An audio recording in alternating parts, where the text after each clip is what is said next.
Hai teman-teman YouTube, aku Sela.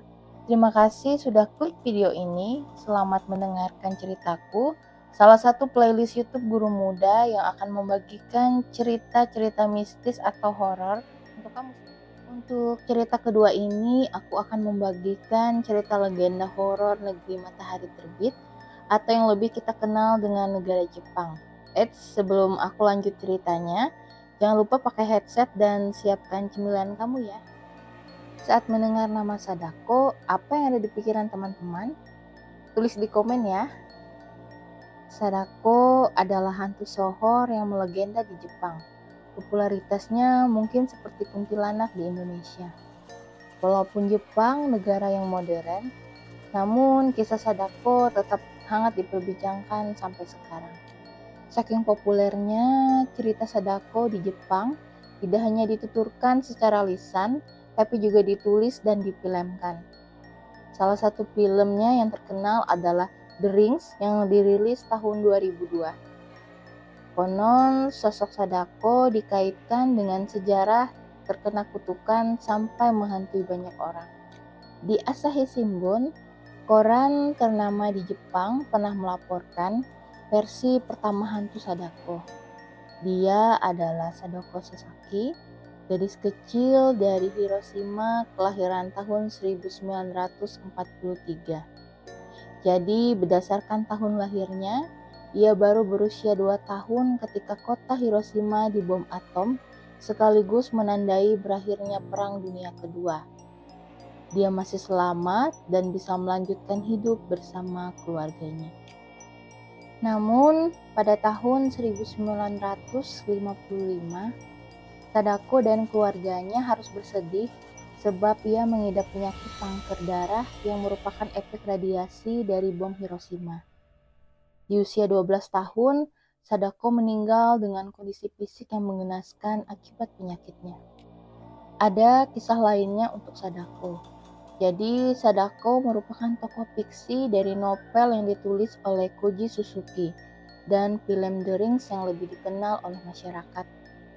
Namanya adalah Sadako Yamamura, gadis keturunan manusia dan hantu yang terkena kutukan.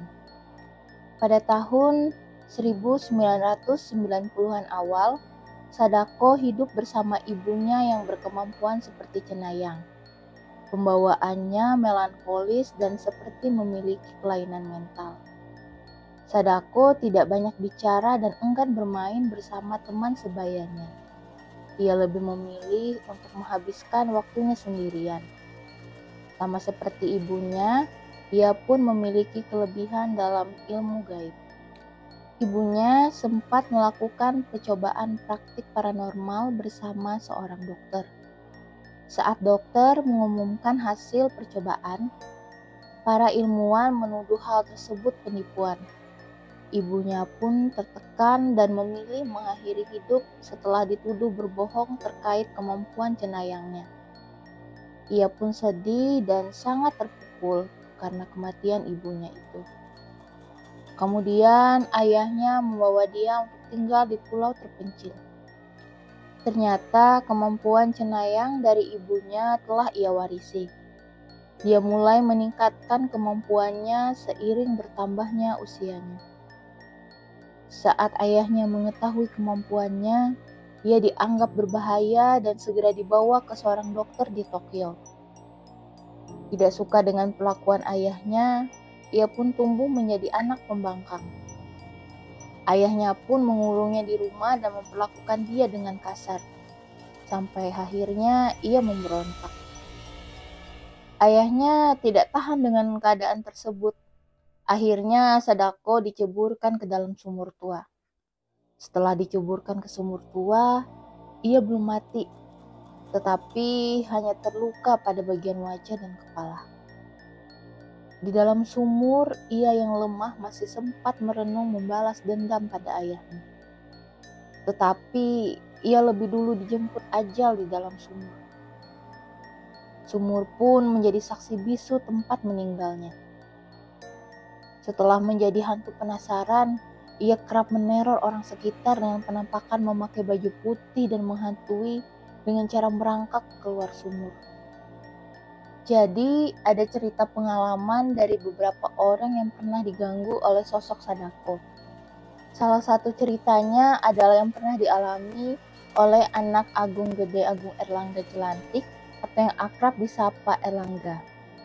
Menurut artikel dari IDN Times, Erlangga adalah anak indigo yang berasal dari Bali. Sejak SMA, dia sudah mulai bisa melihat makhluk gaib yang sangat mengganggunya, sampai membuatnya stres. Bahkan sempat divonis mengidap skizofrenia.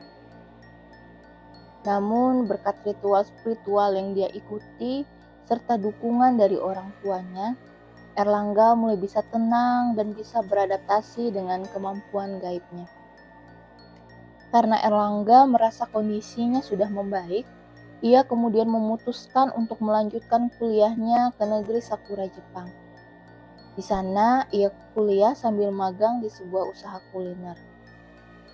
Ia memilih ke Jepang karena ini adalah cita-citanya sejak duduk di bangku SMP, sehingga ia giat untuk menabung agar bisa mencapai keinginan tersebut. Namun, saat tiba di Jepang, bukan ketenangan yang Erlangga dapatkan. Baru beberapa hari di Jepang, kejadian-kejadian mistis mulai menghampirinya.